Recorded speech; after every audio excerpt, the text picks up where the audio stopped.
Assalamualaikum warahmatullahi wabarakatuh. Alhamdulillah. Allahumma salli wa sallim ala nabiyyina Muhammad wa ala alihi wa sahbihi wa man walah.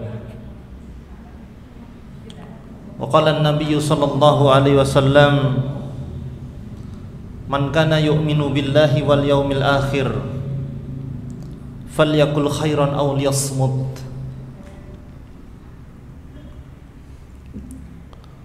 Wa qala an-nabiy sallallahu alaihi wasallam aidan fi hadis sarif,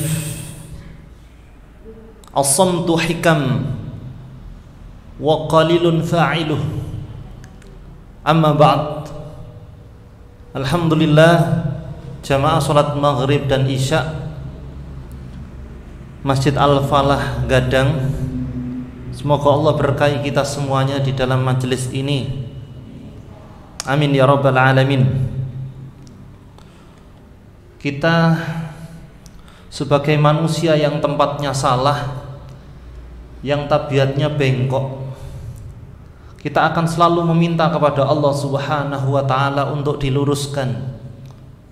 Dan kita senantiasa berdoa kepada Allah setiap di dalam sholat kita, ihdinas shiratal mustaqim. Kita minta diberi petunjuk oleh Allah agar tidak sesat, tersesat di dalam pemikiran, tersesat di dalam keputusan. Karena kita lemah, kita tidak berdaya tanpa Allah Subhanahu wa ta'ala.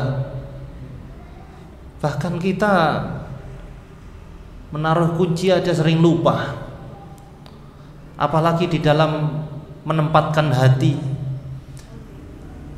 Karena hati ini berbolak-balik, tidak seperti berbolak-baliknya barang, lebih mudah berbolak-balik. Kalau lupa membalikkan dadar jagung paling gosong tok. Namun kalau hati ini salah dan berbalik dari perintah Allah, gosong di neraka. Na'udzubillah min dzalik. Inilah dahsyatnya kalau hati ini salah, tidak terbimbing, tidak dibimbing oleh Allah Subhanahu wa ta'ala. Kalau telur ceplok mek gosong tok. Di dunia kita bisa goreng lagi, tapi kalau kita yang gosong di neraka, na'udzubillah min dzalik. Nah, yang tidak kalah mudah berbolak-baliknya seperti hati, dan ini saluran satu kabel dengan hati, yaitu lisan. Lisan ini lemes sekali. Coba lisan ini kalau salah di dalam memproduksi kata-kata, bisa menyakiti orang seluruh dunia. Tapi terbatasnya tangan ini untuk melukai orang sangat terbatas. Hanya orang yang bisa kita kejar, kita lukai, dia luka. Cuma tidak butuh kita lari untuk menyakiti orang yang jauh dari kita.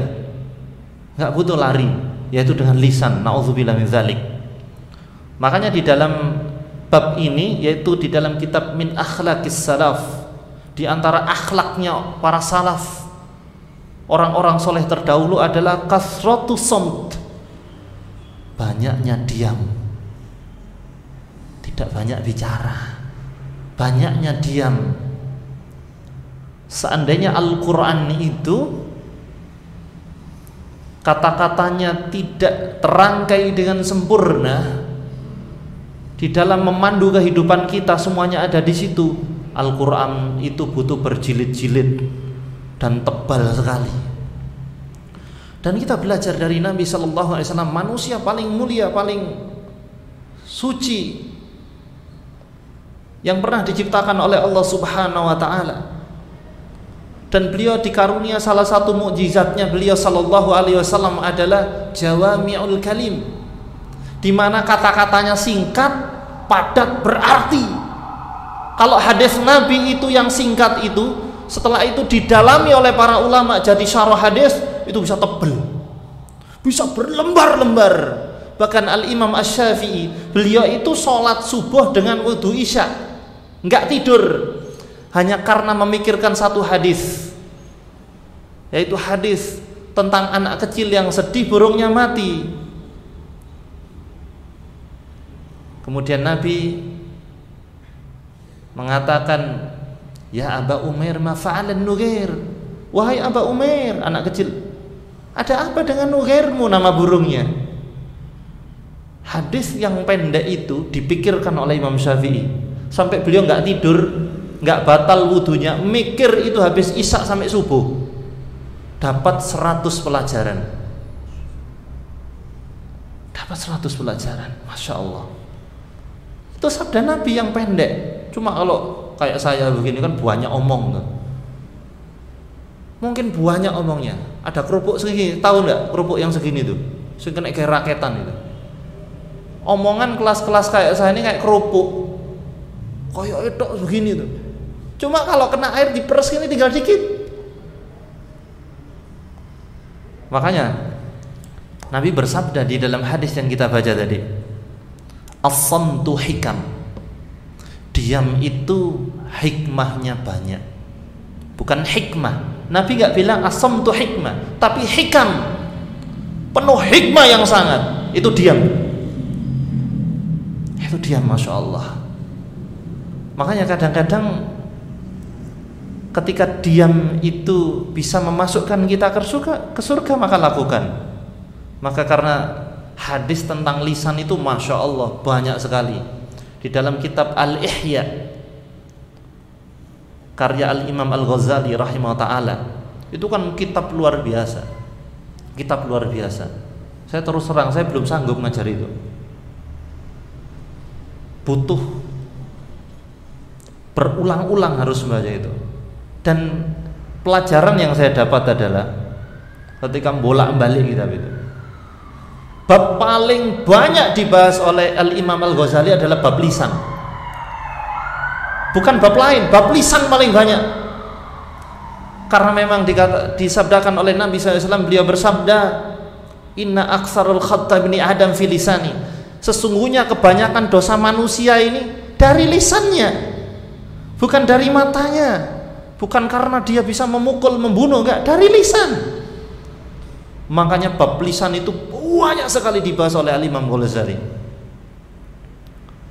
Makanya as-samtu hikam, diam itu hikmah yang banyak. Semakin banyak ilmu seseorang, semakin banyak diam. Karena anjing itu terlalu banyak menggonggong. Semakin banyak bicara dan tidak ada faedah pembicaranya, semakin menunjukkan kadar ilmunya. Makanya kata para salaf begini, salah satu puncak kebijaksanaan itu ketika kita diam di hadapan seseorang berbicara yang poin pembicaraannya itu kita kuasai. Dia nggak nguasai itu, tapi kita diam, bijaksana dia. Diam luar biasa. Ya. Semakin banyak berdebat menunjukkan kerendahan dirinya. Bukan debat tidak boleh ya. Kalau debat pakar sama pakar monggo. Ini yang debat adalah netizen versus netizen. Kemarin ada fatwa dari Dewan Fatwa Al-Irsyad tentang surat Al-Kahfi, bahwa beliau-beliau para ulama ini, semoga Allah jaga beliau semuanya. Dan saya bukan di kelompok itu, tapi kita harus adil. Beliau membuat para pakar itu, ulama-ulama yang luar biasa itu membuat fatwa, memutuskan fatwa bahwa hadis tentang surat Al-Kahfi, fadilah surat Al-Kahfi itu dhaif, sehingga tidak usah diamalkan. Waduh, ribut, netizen membuli. Siapa ini yang dibuli dan siapa yang bully? Tak scroll gini, ya Allah, orang awam semuanya ini. Dan kemudian di kajian subuh kemarin, Ustadz gimana pendapat Ustadz tentang fatwa itu? Loh, itu biasa, sudah selesai dibahas ulama, bahwa memang hadisnya khilaf di antara ulama, khilaf. Hadis biasa dikaji terus menerus. Ya, kalau muttafaqun alaih tersepakati. Hadis Sahih Al-Bukhari saja masih bisa digoyang kok, sebagian tapi. Ya. Sudah, itu kerjanya para ulama. Kita nggak usah banyak. Makanya kumpulan netizen yang komentar elek itu, komentar jelek kepada para ulama itu kelihatan bahwa mereka berkumpul di situ, kelihatan bagaimana kualitasnya. Diam seharusnya, tidak banyak komentar. Jangankan ulama, kebalik ya analoginya. Artis salah dikit kan dicaci. Ibu-ibu nggak usah ikut mencaci Ferry Irawan, ngapain? Sing kereng merkesan berang, nggak usah. Ada anaknya artis yang wajahnya agak aneh dikit dicaci tuh. Jangan, tidak kaget, wong ulama saja dicaci sama netizen. Demi Allah, netizen di kolom komentar itu akan ditanya oleh Allah nanti. Gimana mau jawab tuh? Bisa gak bertanggung jawab? Diam itu, Masya Allah, akhlaknya para salaf. Meniru para salaf itu bukan sekedar pakaiannya, dan itu boleh, dan Masya Allah bagaimana pakaian beliau, bagaimana berjalannya, makannya, ya, tapi hatinya, akhlaknya mereka. Sehingga dikatakan dalam kitab ini, kana ba'duhum yaqul, makanya para salaf, sebagian para salaf dia mengatakan tahijul hikmah min arba'i hisal. Hikmah itu akan diperoleh ketika ada 4 hal. Hikmah itu akan ada, kita kedudukannya sebagai ahli hikmah. Kalau ahli hikmah itu Masya Allah, makanya kalau sudah ngaji kitab Al-Hikam, Masya Allah, nggak jadi kepribadiannya, rugi. Kapan-kapan kita ngaji kitab Al-Hikam ya. Namun 4 hikmah itu hanya bisa diperoleh dengan 4 hal. Yang pertama adalah an-nadabu ala dzanbi. Yang pertama adalah seseorang itu selalu menyesali dosa-dosanya, kesalahannya. Dia tidak berbangga kepada kesalahannya. Ya Allah, kalau nyeritakan dulu pernah mabuk, pernah gelut, pernah membunuh, pernah berzina, pacaran, itu bangga gitu. Wah, bisik mantanku ambek rotok ini. Ngapain dibanggakan? Dia untuk disesali, kesalahan untuk disesali. Kalau sudah orang di dalam tahap an-nadamu ala dzanbi, maka dia satu langkah menuju ahli hikmah. Ahli hikmah itu pasti selamat di dunia dan akhirat, pasti insyaallah ya. An-nadamu ala dzanbi. Dan setelah itu yang kedua adalah al-isti'dad lil maut. Dia itu terus ingat mati, menyesali kesalahannya, ingat mati. Jadi ahli hikmah. Dia itu kalau dinasihati tentang kematian, ya Allah, langsung down. Ya Allah, mati. Ketika dia pelit, gak menunaikan sedekahnya, dinasihati, Saman kok foya-foya do sedekah, mati nanti zaman. Astagfirullahaladzim, pelitnya hilang. Sebagaimana Umar bin Khattab radhiyallahu anhu ketika menasehati gubernurnya yang waktu itu ada digusur karena mau membangun masjid rumah wanita Yahudi itu. Setelah itu mengadu kepada Umar bin Khattab radhiyallahu anhu, saya dizalimi. Umar, saya dizalimi, tanah saya digusur. Dan gubernurnya adalah sahabatnya beliau, Abu Musa al-Asy'ari radhiyallahu anhu. Gubernur mana? Mesir. Setelah itu Umar hanya nggak bilang apa-apa, cuma begini, ini ada tulang, kasihkan ke Abu Musa. Abu Musa kemudian, ini kiriman dari Umar. Melihat tulang itu langsung nangis tuh. Apa maksudnya? Lemek belum gitu loh. Karena levelnya ahli hikmah bertemu dengan ahli hikmah, peka hatinya itu, gampang tersentuh. Dikirimi belum, nangis, mati nanti kamu. Jangan berbuat zalim. Kita tidak mengatakan bahwa sahabat Nabi berbuat zalim, enggak. Tidak seperti itu.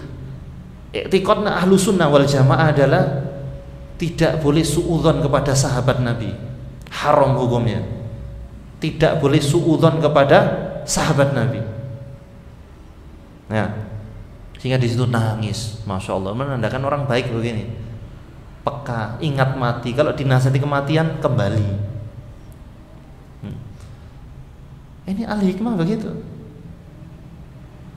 Ngapain sampai kerja-kerja lembur tapi ninggal no ngaji dulu. Nanti lek mati meninggalkan pengajian gimana? Nangis, astagfirullahaladzim. Al-hikmah, ingat kematian. Maka yang ketiga dikatakan adalah yaitu khalul batin. Dia itu akan menjadi ahli hikmah di antara 4 syaratnya kalau dia mengosongkan perutnya. Maksudnya kalau luwe diempet bukan begitu. Waduh, ahli hikmah ini ndak oleh mangan, bukan begitu. Tapi yang dimaksud mengosongkan perut adalah dia tidak tamak di dalam makan. Ya makan dengan kenyang itu, makan kenyang itu nggak haram, Pak, Bapak Ibu, barakallahu fikum, nggak haram. Cuma kalau orang sudah di dalam derajat warok, jadi dia wirai, orang yang wirai, dia itu malu mau makan banyak di hadapan manusia, malu. Mau embo itu malu di hadapan manusia. Waduh, mari ngaji ki ndak oleh embo. Silakan, nggak apa-apa.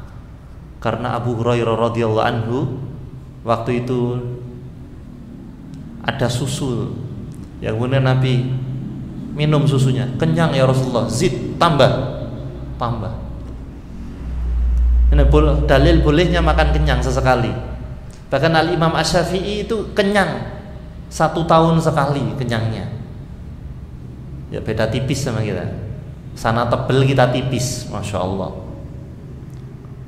Tapi beliau kenyang 1 tahun sekali itu di rumahnya muridnya Imam Ahmad bin Hanbal rahimahullah. Cuma itu tak kenyang. Kalau selain itu lapar. Kita tuh nggak boleh kalah dengan orang-orang ateis. Ya seperti Socrates. Mereka itu kalau mau nulis buku puasa.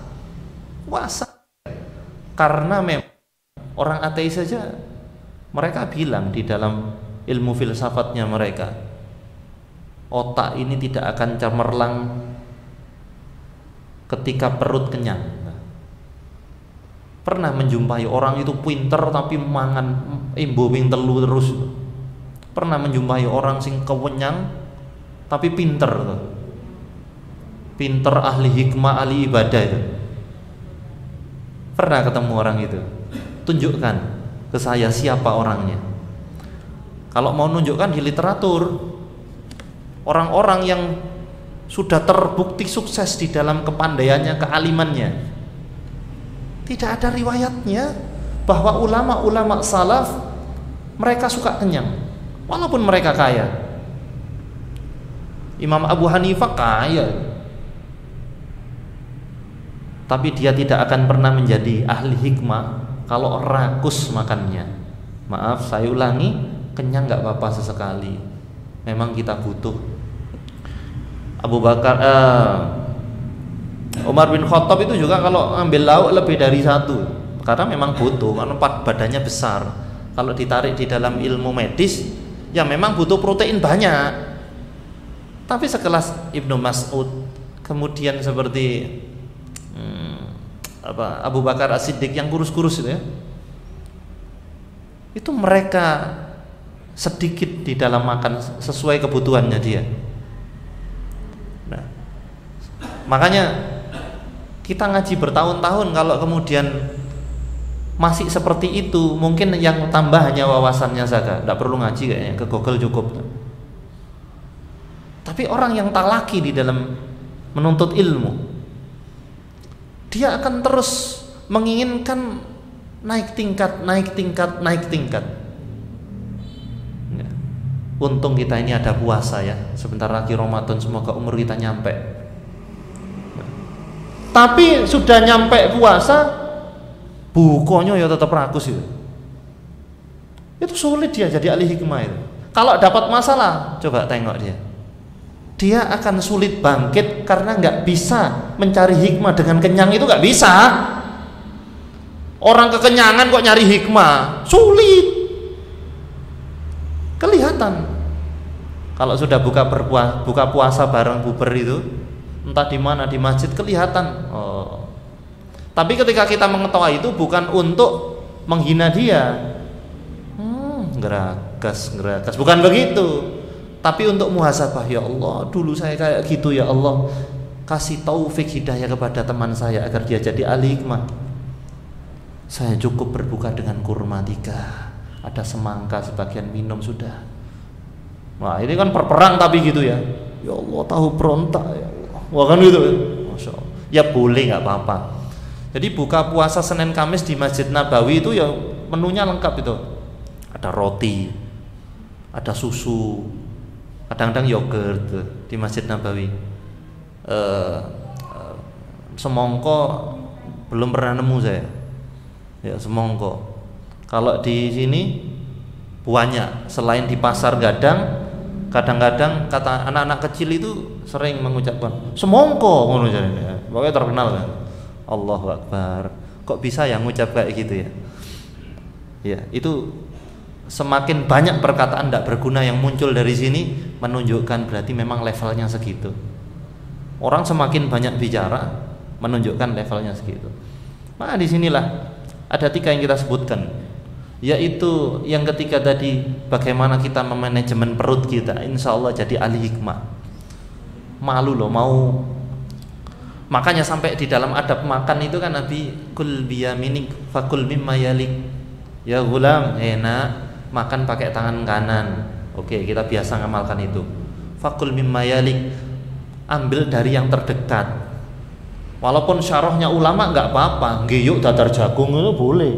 Walaupun di sini ada tempe, aku kepingin sing iku boleh.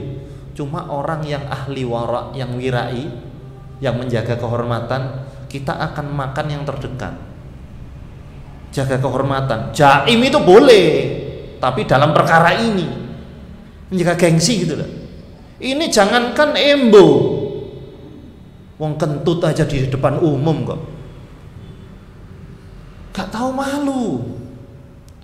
Gak ada amalan orang soleh itu begini di hadapan temannya gitu. Ngajinya puluhan tahun tapi kayak gitu, belum ke derajat warok. Mungkin kita nggak bisa lulus kalau di hadapan keluarga, ya suami istri kadang singkur-singkuran, ngentut, ya. Mungkin nggak bisa lulus dari itu. Mungkin kalau kita mau lulus monggo, karena hadis tentang kentutnya Nabi nggak ada. Karena Nabi SAW tidak pernah kentut di hadapan manusia, tidak pernah, di hadapan istrinya nggak pernah. Mungkin kita nggak lulus, mulai kusar-kusar di bubu, iya anjen, ngono aja gitu. Oke, tapi ini masalah apa? Masalah mengosongkan perut, sebagaimana ini adalah akhlak malu. Akhlak malu. Puasa, tapi bukan puasanya rakus, malu kita. Jaim, isin, makannya rakus, masya Allah. Coba Nabi itu bisa buka puasa pakai sarit. Itu makanan favoritnya beliau. Olahan roti ada kuahnya pakai daging. Roti gandum sukanya beliau. Bukan roti tawar ditaburi gandum kayak di minimarket, bukan itu. Tapi roti gandum. Itu kajian Tibun Nabawinya panjang hikmahnya. Itu seneng. Kenapa tidak ada satupun riwayat beliau berbuka puasa pakai itu? Karena minimnya isi perut itu merupakan derajat warok. Duduk warok ponorogo reok itu bukan ya? Warok, wirai, muruah, kehormatan luar biasa. Dan termasuk ya yang keempat dikatakan wassahabah dan wassahabatuz zihad fid dunya, dan ketika dia mempunyai sahabat koncoplek yang zuhud terhadap dunia. Kalau 4 ini kita dapatkan, insya Allah kita jadi ahli hikmah. Ternyata dari poin 1 ke 3 itu adalah poin internal, menyesal terhadap dosa, ingat mati. Yang ketiga termasuk di dalamnya adalah kosongnya perut. Ini kan internal ya. Baru yang keempat, internal dibagusi dulu, kan poin terbanyak internal. Dan setelah itu pilih teman sing cocok. Insya Allah kita jadi ahli hikmah. Kenapa orang itu bisa misu? Kenapa anak kecil kok bisa semongko? Ketularan dari mana dia? Kenapa kok semua orang, ya, anak-anak viral seluruh Indonesia? Karena kan dari temannya. Bukan berarti nggak boleh ya. Boleh, wong itu mainan anak-anak, boleh. Pokoknya ojo ganggu orang. Pas sholat saya ngimami itu rasanya pau wegel. Ujian kekhusyuan. Ya kalau satu orang ini orang pitu, arek pitu. Suaranya bukan tek rek. Allah. Nomoman iki anake sapa ngene saya mikir. Mbek pas rukuk ini. Hedek-hedek ganggu ya, enggak apa-apa, main-main enggak apa-apa. Ya. Tapi mbakungnya ya ojo melu-melu gitu loh maksud saya ya. Masya Allah, tabarakallah. 4 ini kita lakukan, kita akan menjadi ahli hikmah. Makanya banyak mungkin mengenai kasratus samt, yaitu banyaknya diam, ini nggak bisa kita lalui dengan satu pertemuan. Maka jamaah barakallahu fikum, yang dikatakan oleh para ulama, yakni di dalam hadis yang kita baca, ya, as-samtu hikam wa qalilu fa'il. Sedikit orang yang bisa mengamalkan diam ya. Sedikit sekali. Karena memang orang yang terbaik itu Allah pilih itu hanya sedikit. Nabi yang dengan yang bukan nabi dikitan mana? Nabi. Orang soleh dengan orang yang enggak soleh lebih sedikit orang soleh. Memang Allah pilih kok. Yang masuk surga sama masuk neraka banyakan mana? Masuk neraka karena pilihan. Maka yang dimaksud sini memang sedikit orang yang bisa melakukan, karena spesial orang yang punya akhlak diam. Saya ingin cerita ketika ketemu ngobrol-ngobrol dengan Habib Muhammad bin Anis Syahab, semoga Allah jaga beliau. Ketika waktu itu cerita ketemu dengan Ustadz Abdul Somad, semoga Allah jaga beliau. Beliau itu cerita begini, Ustadz Somad itu kan lucu ya ceramah, tapi kalau ketemu banyak diam beliau, tidak ngelawak, meneng, banyak nunduk. Masya Allah, saya teringat ini. Mungkin derajatnya beliau sudah di sana. Ya. Kita harus adil begitu itu, bukan karena terus bedo ormas, ada kebaikan kita tolak, nggak adil ini, hatinya sakit ya. Ya memang begitu. Masya Allah, ternyata nggak hanya satu orang yang ngomong begitu. Para asatid lain kalau ketemu, iya banyak diam Ustaz Somad ya. Kalau sudah begini banyak diam, Tapi memang kalau ceramah lucu banget ya. Masya Allah. Semakin banyak omong, semakin menunjukkan bagaimana kadarnya dia di hadapan Allah. Karena anjing itu terlalu banyak menggonggong, dan diamnya singa itu berwibawa. Ya. Sehingga dikatakan di dalam sebuah ungkapan, lau kanal kalamu min fiddah, kalau seandainya berbicara itu terbuat dari perak, lakanna sukut min zahab, berarti diam itu terbuat dari emas. Tetap orang yang lebih bisa mengontrol perkataannya dan lebih banyak diam, lebih menunjukkan kapasitasnya di sisi Allah Subhanahu wa taala. Enggak terlalu banyak omong. Jangankan mau rasan-rasan, perkara yang mubah aja dia tidak mengatakannya. Perkara yang mubah kadang-kadang tidak semua harus kita katakan. Kafa bil mar'i ism, di dalam hadis, au kama qala, Kata Nabi SAW, cukup orang itu dikatakan berdosa kalau seandainya dia selalu mengatakan masami, apa yang dia dengar dikatakan, apa yang dia dengar dikatakan. Ya boleh.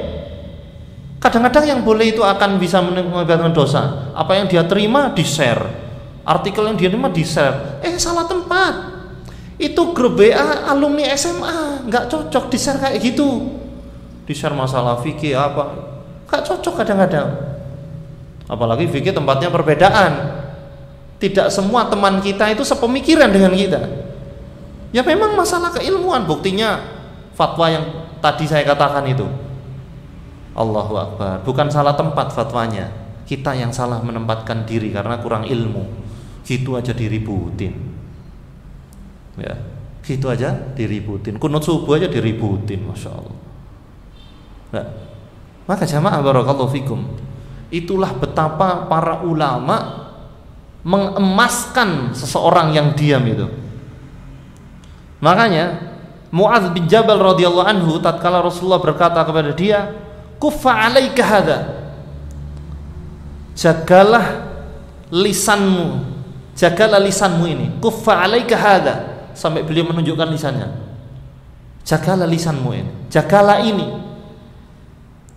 Kemudian Mu'adz bin Jabal radhiyallahu anhu beliau bertanya, "Ya Rasulullah, wa inna la mu'akhadhuna bima natakallam bihi." Ya Rasulullah, apakah kita akan disiksa dari ucapan-ucapan kita? Maka kata Rasulullah sallallahu alaihi wasallam menjawabnya, "Wa hal yakubbun nasa finnari ala wujuhihim." Bukankah kebanyakan orang itu tersungkur wajahnya ke api jahanam, au qal ala manakhirihim illa hasaidu sinatihim. Maka kata Nabi SAW, oleh karena itu karena buah perkataan mereka, al-sinah, dari perkataan lisannya dia. Makanya sudah berapa banyak kita ngomong tuh, dan pasti akan dipertanggungjawabkan di sisi Allah Subhanahu wa taala. Bisa tersungkur. Dalam rumah tangga aja modalnya diam loh. Diam ini modal rumah tangga yang paling banyak. Bukan duit, bukan lemburan, bukan rumah, bukan mobil, bukan itu. Diam. Seandainya wanita bisa diam, dia tidak akan banyak khulu', gugat cerai. Seandainya laki-laki bisa diam, maka dia tidak akan boros terhadap talaknya. Dia tidak akan melaknat istrinya. Dia akan sabar ketika istrinya mungkin lagi sumpek dan ngomel. Dia akan sabar, menahan dirinya. Karena Umar bin Khattab fokus kepada kebaikan istrinya ketika istrinya ngomel. Ya gimana saya bisa membalesi omelan istri saya? Dia ngurus anakku, melayani aku, mencucikan bajuku, memasakkan makananku. Ingat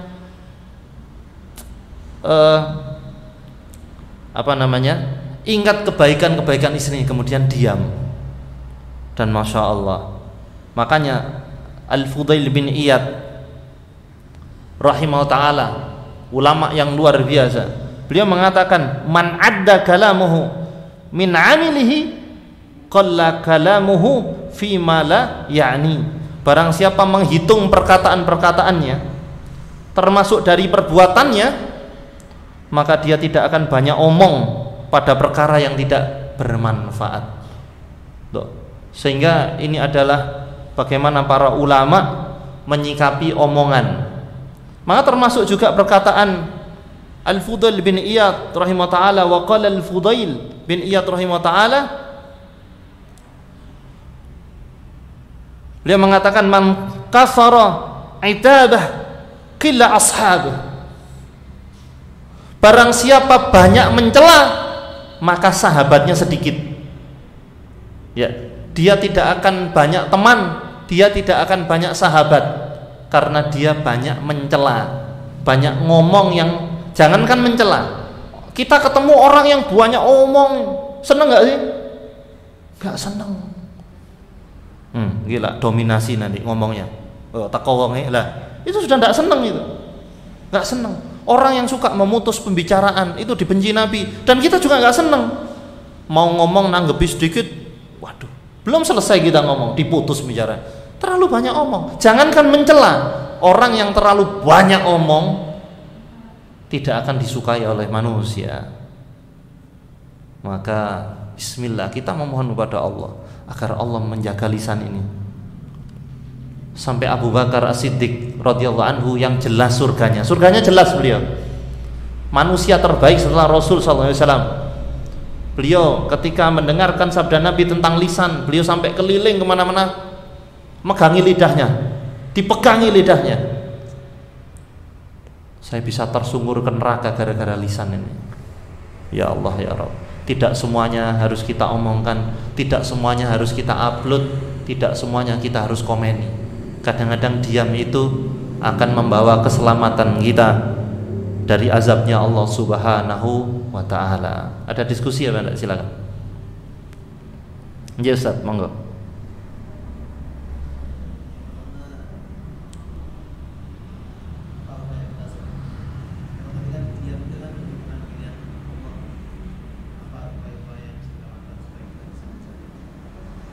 Baik.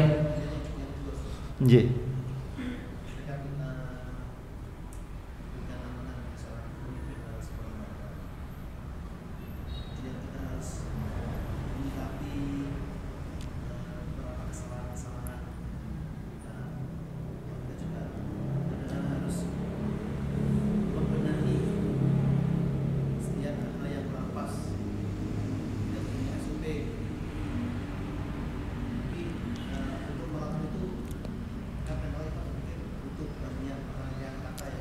Iya.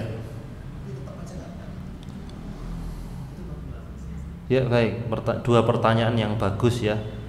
Yang pertama, bagaimana kita berupaya ya agar kita bisa menjaga perkataan kita agar lebih banyak diam. Maka sebenarnya kaidahnya adalah di dalam surah, tapi banyak, ini salah satu aja, ini motivasi saya ya. Di dalam surah Al-Fussilat ayat 33. Maka Allah berfirman, "Wa man ahsanu qawlan mimman da'a ilallah." Perkataan siapa yang paling baik kecuali orang-orang yang berdakwah. Itu motivasi, qaulan itu motivasi. Dalam menanggapi itu, saya akan berpikir, kira-kira omongan saya ini ngandung ajakan enggak untuk dekat sama Allah. Ini ujian berat bagi saya karena saya suka guyon orang, suka bercanda. Dari dulu memang gitu. Katanya ngempet itu kayak ada yang bisiki, iku loh ngomong iku ya. Itu memang suka guyon. Sehingga ujian saya, jangan sampai guyon saya ini tidak ngajak orang menuju surga. Itu ujian saya. Sehingga guyon harus ngajak dakwah. Perkataan-perkataan itu yang konteksnya adalah bercanda harus ngajak ke dakwah. Bukan sekedar perkataan-perkataan yang percuma. Sehingga penyaringnya adalah hati kita. Iftati qalbak, mintalah fatwa kepada hati. Kira-kira ini cocok nggak ya? Saya guyon ini cocok nggak ya? Jangan-jangan nanti nyakiti orang. Kira-kira saya nanggepi ini cocok nggak ya? Sehingga lisan kita tidak lebih cepat daripada hati kita. Yang lebih cepat itu harus hati. Hati harus lebih cepat. Kalau sekiranya mau dikatakan, saya niru, gerakan ini niru guru saya. Kalau sekarang dipikirkan, setelah itu mau ngomong, tak balikkan itu. Persis gerakan guru saya ketika menerangkan begini. Oh iya, berarti disaring tuh, disaring. Dan itu butuh latihan, butuh latihan. Oh diam aja deh. Oh begini dan begitu. Kalau nggak ngandung dakwah, saya nggak akan ngomong. Ya. Kemudian yang kedua, masih pertanyaan pertama ya, yaitu tentang sebaik-baiknya Islamnya seseorang. Min husni islamil mar'i tarkuhu ma la ya'ni. Di antara tanda baiknya Islam seorang itu dia akan meninggalkan perkara yang tidak berguna. Ini bukan perkara haram dan makruh, tapi perkara yang mubah. Perkataan bisa jadi mubah. Enggak, ya Allah saya ingin naik tingkat menjadi sebaik-baiknya Islamnya seorang.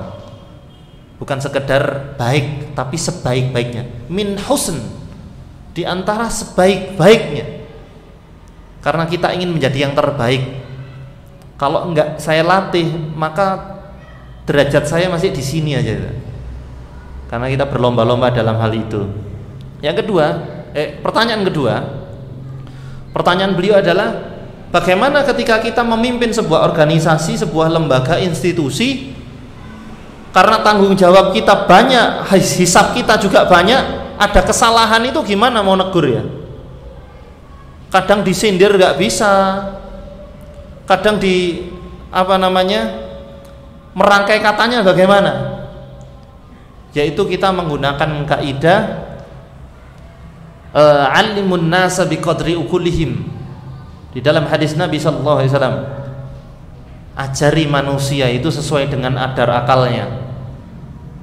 Sehingga adabnya pemimpin itu mengenal yang dipimpin. Mengenal banget. Ini kalau kita bedah banyak nanti di dalam teori-teori kepemimpinan diambil dari Al-Quran dan hadis. Setidaknya begini kita ambil. Yang jadi imam sholat itu adalah orang yang mengenal jamaahnya, bukan kenal satu-satu begitu, bukan. Apa dalil yang kita gunakan?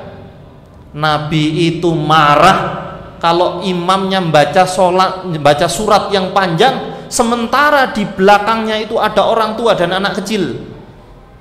Yang ketika anak kecil itu nangis akan membingungkan orang tuanya. Itu berarti ini dalil kita itu harus memahami orang yang kita pimpin. Nah, karyawan macam-macam kan, anak buah ini macam-macam karakternya. Oh, ini orang yang bisa kalau disindir itu peka, tapi nggak boleh disindir di depan orang. Oh, ini tipe orang yang kalau ditraktir dulu kenyang baru nasihat bisa masuk. Itu tipenya macam-macam, sehingga kita membangun tim itu begitu.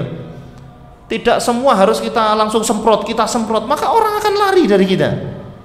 Sebenarnya Nabi bersabda, wala tunaffiru, jangan buat orang lari. Orang itu lari dari kita karena lisan kita tajam, terlalu banyak omong. Seneng nggak sih dicereweti gitu? Nggak seneng. Semakin banyak tipe itu, kita nggak seneng. Maka kenali tim-tim kita dan bagaimana cara memperlakukan mereka itu beda-beda. Bahkan Nabi begitu. Nabi kalau ketemu orang mau didakwai pakai harta. Kalau pakai kekuatan gulat-gulat.